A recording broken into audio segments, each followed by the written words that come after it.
bonjour, hello.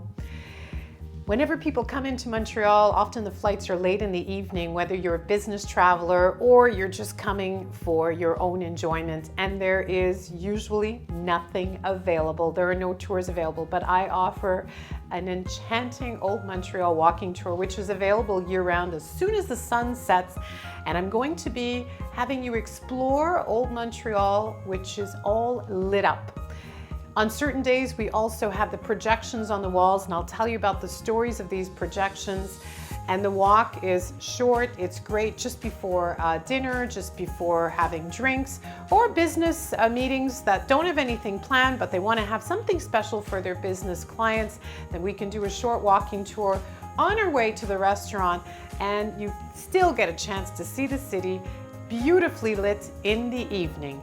If you're interested, we can also customize it and finish on a rooftop terrace during the summer months or in a garden restaurant. You just have to let me know and I will completely customize your evening walking tour. À très bientôt. See you soon.